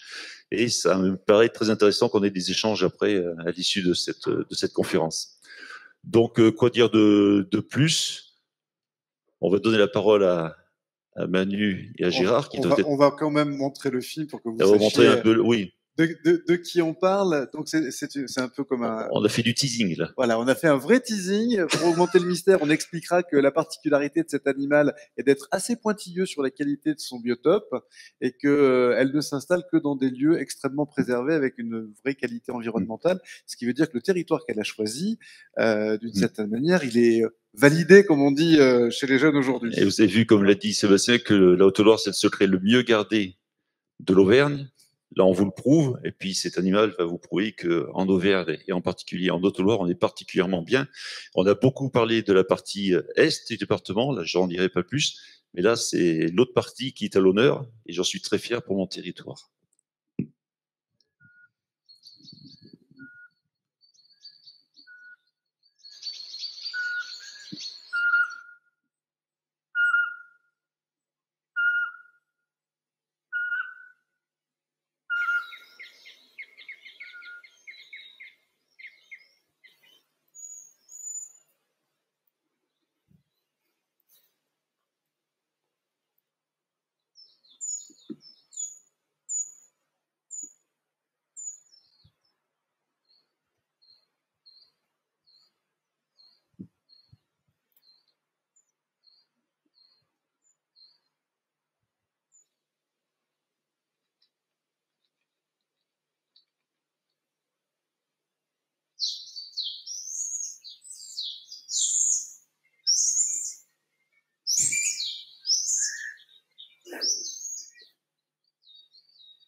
Voilà, c'est quelques instants de sérénité et de douceur vous étaient offerts par le département de la Haute-Loire et les Gardès, père et fils, qui vont maintenant enfin vous en dire un peu plus sur ce magnifique animal qui a rejoint, qui s'est réintroduit en Haute-Loire et qui montre à quel point ce territoire est préservé et amical avec les espèces. Allez-y, c'est à vous. Oui, donc ce que vous venez de voir là, donc c'est une petite chouette qu'on appelle la chevêchette d'Europe, donc qui est une espèce de chouette pygmée et qu'on a découvert donc sur les territoires il y a à peu près 1 an et demi. Voilà, donc elle a été pas mal recherchée par plusieurs ornithologues et c'est une espèce qui est présente plus dans les Alpes, etc. Et on a réussi à la trouver sur cette zone donc en Haute-Loire. Ça faisait 8 ans que mon père l'a cherché, donc on a trouvé des zones qui étaient propices et on a pour projet en fait à la base on travaille sur un documentaire, donc un documentaire classique, mais on s'est dit qu'il fallait quelque chose d'un peu plus grand et sûrement quelque chose de transmédia. Donc on a contacté Michel et Georges qui nous ont donc orientés vers le numérique. Et donc, on s'est dit qu'il y aurait un outil pédagogique très intéressant, donc de découvrir les biotopes, etc., les zones de vie de la chevêchette, sans pour autant la déranger. Donc, des casques en réalité virtuelle qui permettent de visiter des zones préservées, tout en étant dans ce milieu de vie et sans venir la déranger. Donc concrètement, qu'est-ce que ça serait? Ce serait vraiment des vidéos en 360 où on volerait à sa place dans des lieux vraiment typiques de la Haute-Loire, sachant que c'est une espèce que nous on a découvert dans une zone dans une zone en Haute-Loire et que cette année on la découvre dans d'autres. Donc c'est vraiment une espèce qui se réinstalle et qui a vraiment vocation à représenter cette Haute-Loire secrète, voilà, entre guillemets. Ça pourrait devenir l'emblème de la Haute-Loire. Oui, tout à fait, oui. Ce serait chouette, pardon. Gérard, qu'est-ce qui vous a pris de poursuivre cette chouette depuis 8 ans? Ça vient d'où ce projet? Le projet, bon, moi je suis photographe animalier, surtout. Et j'ai toujours recherché des espèces un petit peu rares ou difficiles à photographier, bon, notamment la loutre qui revient, le saumon atlantique dans l'Allier qui disparaît. Et je me suis attaché à des espèces rares et emblématiques, c'est-à-dire emblématiques d'un biotope préservé, d'une vraie biodiversité et d'un biotope très particulier qu'on a en Haute-Loire, sur notamment on peut déterminer 4 zones. Ce qui est intéressant, c'est que c'est vraiment la toute première nidification de la chevêchette d'Europe en Haute-Loire qui est constatée, qui est suivie, filmée, de la rencontre du couple en octobre jusqu'à la nidification et la sortie, l'envol des jeunes en juin de l'année suivante. Voilà, mais c'est vraiment comment dire, c'est un patrimoine naturel, c'est une espèce tout à fait précieuse et emblématique. Voilà, des zones de montagne. Vous pouvez nous en dire plus sur son gabarit, parce qu'elle est oui, alors minuscule. c'est la plus petite chouette d'Europe. Elle est diurne, hein, elle vit de jour. Elle chasse de jour. On la voit chasser des oiseaux, des mulots. Oui, elle est vorace. Oui, on a vu ça. Elle est vorace. Oui, les petits sont très bien nourris. Et ce qui est intéressant, parce qu'il a été intéressant dans la recherche, bon, c'est vrai, je me suis attaché, oui, à un moment. J'ai commencé à chercher ces espèces de montagnes. Alors, il y a 2 chouettes de montagne, la chouette de Tengmalm, qu'on a donc en Haute-Loire, et la chevêchette d'Europe sont les 2 espèces principales. Hein. Et ben, j'ai oublié ce que je voulais dire. Oui, donc je l'ai recherché dans ces zones parce que ce sont des biotopes tout à fait, remarquables. C'est des zones de moyenne montagne qui alternent avec des forêts denses, des forêts originelles, des zones de tourbières, des zones humides et c'est vraiment son lieu de vie. Et ce sont des lieux difficiles à pénétrer, difficiles à connaître, et l'espèce est vraiment très, très difficile à trouver. Et très discrète. Elle est très discrète dans le sens où, voilà, il faut s'imaginer qu'on est sur des surfaces énormes de forêt, etc. C'est un animal qui fait 15 cm d'hauteur sur à peine 30 cm d'envergure. Donc, sur un arbre qui fait facilement 16 mètres, fois des milliers d'arbres, c'est assez compliqué à trouver. Même quand elle est là, à l'œil nu, on la repère pas toujours. Donc, c'est vraiment une connaissance et une recherche de terrain qui est assez longue, et c'est des images qui sont, en tout cas, sur le département, extrêmement rares. Et là, on a l'avantage, c'est qu'on a vraiment un panel des saisons. Là, on la voit en hiver, et c'est des images qu'on a même d'un point de vue national, c'est des images qu'on n'a pas forcément l'habitude de voir, d'où ce projet de rendre accessibles ces images au plus grand nombre et d'avoir un côté pédagogique, ludique et de rencontre, tout en ayant une optique de préservation du coup de la biodiversité et de la nature, donc de découvrir des espèces remarquables, des lieux remarquables, tout en étant à l'office du tourisme, en étant, par exemple, je sais pas, au sauvage ou à des expositions à tels endroits. Voilà. Ou à Terre des Géants, par exemple. Ou à Terre des Géants, notamment. Voilà. Visiter la Haute-Loire sur les ailes de la chevêchette. Voilà. Et hier, j'écoutais beaucoup, on parlait beaucoup de contenu. Il faut du contenu en premier pour faire tout ce que vous faites dans le numérique. Là, il y en a du contenu parce qu'ils ont filmé pendant 9 mois, 1 an. On a des dizaines d'heures de rush. Là, ce que vous voyez, Parce en que fait, tous les jours. c'est des rushs bruts. Hein. Donc, c'est-à-dire que la couleur n'est pas travaillée, c'est compressé par YouTube. Donc, on a vraiment une qualité bien supérieure. Et on a des dizaines d'heures de comportement. Donc, on a de quoi travailler nous-mêmes, on a de quoi travailler avec des gens, avec des communes, etc. C'est un peu tout le but. Voilà, c'est pour ça qu'on tenait à vous présenter un peu en scoop dans le cadre d'Heritek 2022 ce projet-là. Et merci beaucoup. Merci à tous les deux. Merci beaucoup. Merci pour ce moment, comme disait l'autre, mais voilà, pour ce temps dans un patrimoine qui est pas si souvent numérisé. Hein. C'est peut-être un patrimoine un peu compliqué à numériser. On l'évoquait hier avec Pierre-Jean Mativet de Calkine, hein, qui expose également sur le village des exposants. Mais il y a un vrai défi, il y a un vrai enjeu autour de cette valorisation des patrimoines naturels. Je rappelle que les parcs naturels régionaux sont partenaires d'Heritek et ils travaillent sur cette question qui n'est pas simple. Mais dans l'idée, effectivement, quand on a c'est ce que j'appelle le coup de la marmotte, c'est-à-dire qu'on va avec ses enfants, avec un guide de haute montagne ou de moyenne montagne, on va dire bon, allez, on va voir s'il y a des marmottes. Bah, des fois elles sont là, des fois elles sont pas là, parce qu'elles sont pas, voilà, elles sont pas captives, elles sont en liberté, c'est ça qui nous intéresse. Et avec la réalité augmentée aujourd'hui, ben on peut avec une tablette, bah, tiens, les marmottes elles pourraient être là, mais pour les enfants, bah tu vois, regarde, tu regardes à travers l'écran et l'écran qui est surimposé en réalité augmentée, permet de voir la marmotte, de zoomer dessus, puis d'avoir des infos, qu'est-ce qu'elle mange, comment on élève ses petits, etc. Donc ça permet finalement d'avoir aussi des visites qui sont réussies à coup sûr, quoi, hein, d'avoir cette garantie-là. Voilà, c'est cette réflexion et c'est super que effectivement l'appel à projet patrimoine et numérique accueille les projets liés au patrimoine naturel. Voilà, je vais repasser dans la salle s'il y a des questions, des remarques, des compléments par rapport à tout ce qui a été dit, et puis on va gentiment fermer cette séance. Oui, Frédéric Doé, délégué général de... Non, mais par ici, ça va. Sinon, il va falloir que j'enjambe ce truc. Hop. Délégué général de la Fondation RTE. Oui, bonjour à tous. J'étais très heureux de voir le panorama des financements qui a été présenté tout à l'heure. Merci à Manuel Aboun de l'avoir esquissé, parce qu'on sait que c'est encore plus compliqué que cela, il y a d'autres possibilités. Je voulais simplement citer le fait que les fondations peuvent participer aussi à ce genre de financement.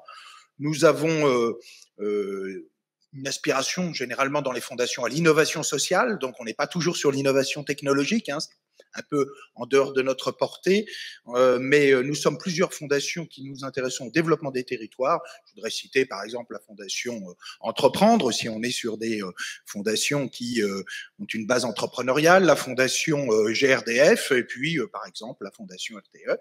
Donc on peut venir en complément de tout ce qui a été dit là, pour aider un certain nombre de porteurs de projets à réaliser leurs projets. Alors simplement, il faut que ça soit des projets, on dit, d'intérêt général, sinon les fondations ne peuvent pas intervenir. Et puis, par exemple, notre fondation, Fondation RTE, spécialisée sur les associations, donc désolé pour les collectivités locales, mais si vous avez des associations amies qui ont ce projet de numérisation du patrimoine avec une valorisation à la clé, un peu comme le conseil régional disait, c'est orienté vers la mise en visite, vers la création de richesses sur le territoire, eh bien nous pouvons venir en complément également. Je voulais simplement le signaler. Et pour ma part, je me mettrai en relation avec le conseil régional pour voir le résultat de cet appel à projet, parce que peut-être que nous trouverons un intérêt à financer certains des projets. Avec effectivement RTE qui a une sensibilité rurale particulièrement marquée aussi sur les territoires ruraux. Est-ce que je peux me permettre de le dire, Frédéric? Voilà, donc ça nous intéresse d'autant plus car souvent nos patrimoines sont également dans la ruralité. Est-ce qu'il y a d'autres questions, d'autres remarques incises? Ok, oui, allez-y Jean-Louis.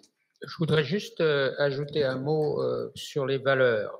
Parce que tout à l'heure, M. le maire d'hier a parlé des valeurs de l'appropriation du territoire. Et là, je voudrais faire part d'une expérience, je ne sais pas si elle est très connue, mais qui est locale et à laquelle j'ai été associé.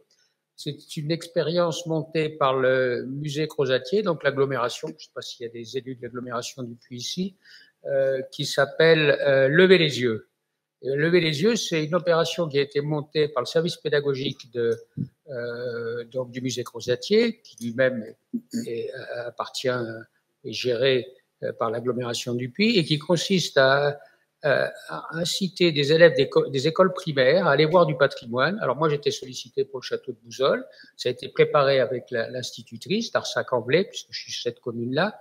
Mais ce qui me paraissait intéressant dans le projet, c'est qu'il est intergénérationnel. C'est-à-dire que les enfants sont venus, ils ont fait un petit journal avec les dessins, avec leurs mots, et c'est passé, c'est en cours. J'attends la réalisation à l'IUT du Puy, et aux étudiants de médias et métiers de l'Internet, dont j'ai parlé tout à l'heure, et qui vont faire un journal numérique à partir de cette expérience. Je crois que l'inspection d'académie est dans le coup.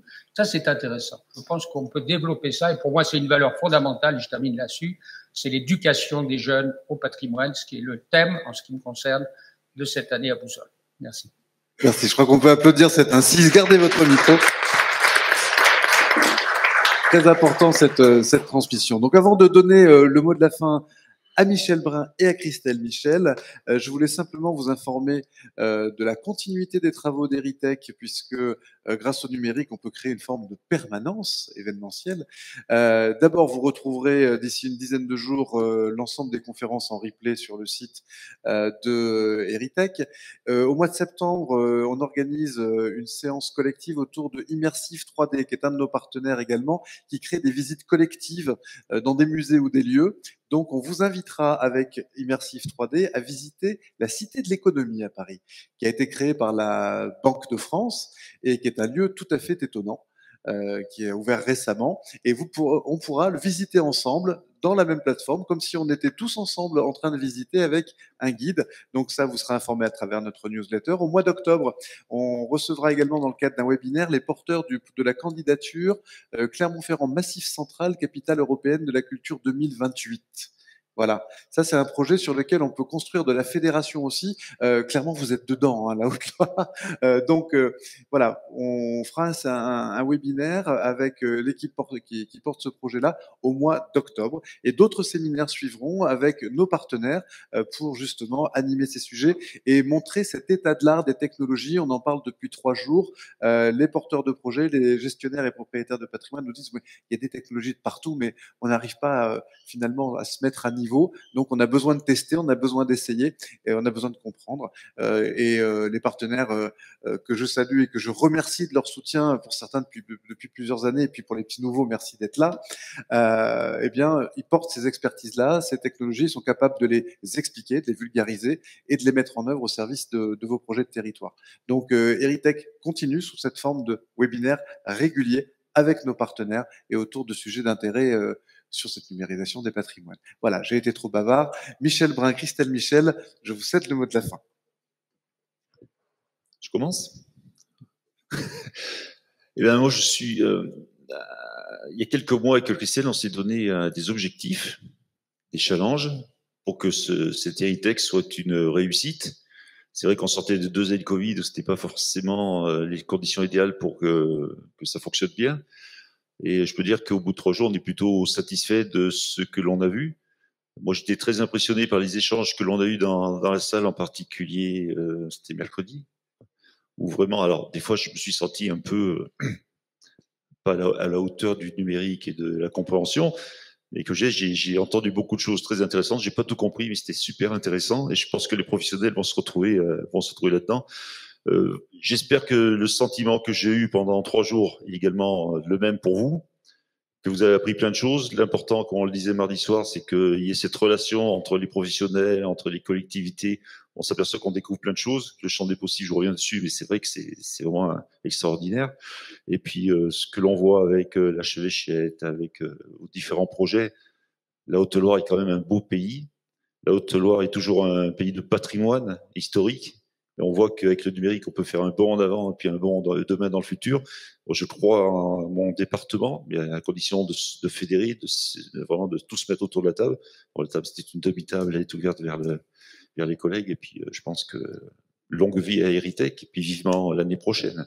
Merci. Merci.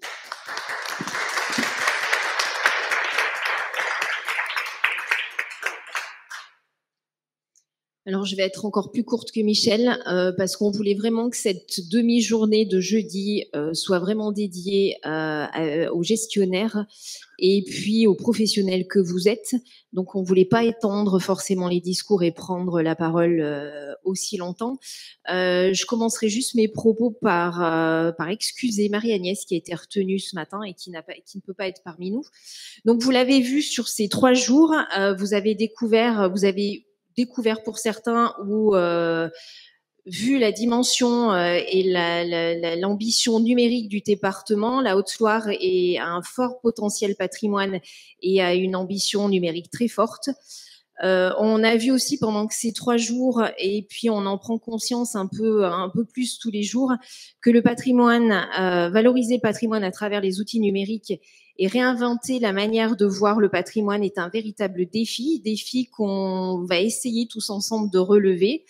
On a entendu, vu, on a testé, en tout cas pour ma part, on a vu de nombreux témoignages, on a testé de nombreuses applications et je vous invite d'ailleurs à aller le faire tout à l'heure. On a vu beaucoup d'initiatives locales qui émergent, on en a vu des témoignages ce matin. Et puis, ce qui m'a impressionné surtout, c'est que certaines applications, certaines idées vont se mettre et se sont déjà mis au service des publics empêchés. On sait que certains publics, quand il est impossible pour eux de se déplacer sur des sites à cause de leur santé ou simplement à cause de problèmes de mobilité, on voit que le numérique est là pour pallier à tous ces empêchements. Je pense notamment à l'application que j'ai essayée mardi après-midi. Je pense à ces résidents en EHPAD qui sortent de leur isolement en mettant un casque sur les yeux et qui vont se promener sur leurs traces de leur passé ou qui vont découvrir un site patrimonial ou même un château ou revoir. On a vu l'exemple du cimetière de Polaguet qui se met au numérique. On a vu aussi pas très loin de chez nous, il suffit de se retourner où vous pouvez gravir les 258 marches qui conduiront à l'église du Rocher Saint-Michel d'Aiguille, ou encore pas très loin de chez nous à l'est du département, le musée de la mine qui est accessible aux déficients visuels avec la création d'un dispositif sonore. Je pourrais vous en citer plein. J'en ai découvert, j'en connaissais quelques-uns. Mais on voit que patrimoine, outils numériques, et j'ai bien retenu une leçon mardi, c'est que le numérique, le terme est un peu large et qu'il faut parler d'outils numériques. Vous avez vu que j'ai bien retenu la leçon. Bref, vous avez vu que le département de la Haute-Loire a la conviction que la numérisation des patrimoines est l'une des clés de l'attractivité des territoires français, pas seulement du département. Vous avez réussi le pari que le numérique et le patrimoine ne s'opposent pas, bien au contraire. Et puis, je terminerai mes propos sur le fait que la transmission est essentielle, que tous ici présents, on doit le garder à l'esprit et le transmettre avec tous les outils qui sont à notre disposition.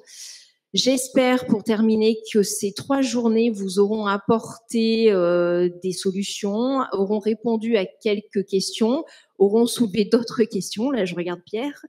On espère vous revoir très vite. Et puis, je vous encourage à garder le contact les uns avec les autres. Alors, je pense par le biais du forum Eritech.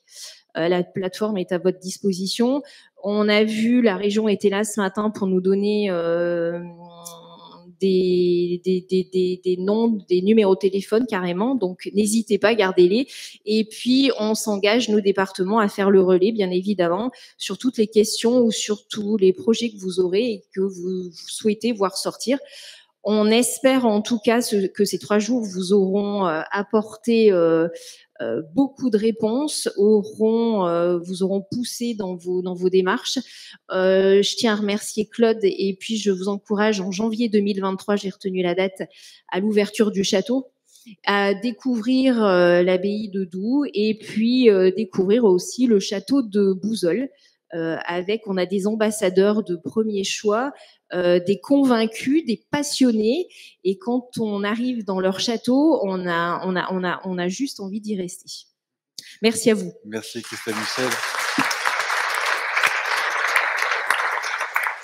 Merci à toutes et à tous. Un dernier point de l'agenda, effectivement. En tant Et que- j'ai juste oui. oublié de souligner l'investissement énorme de Sébastien, et qui est un vrai chef d'orchestre. On peut l'applaudir aussi, je pense.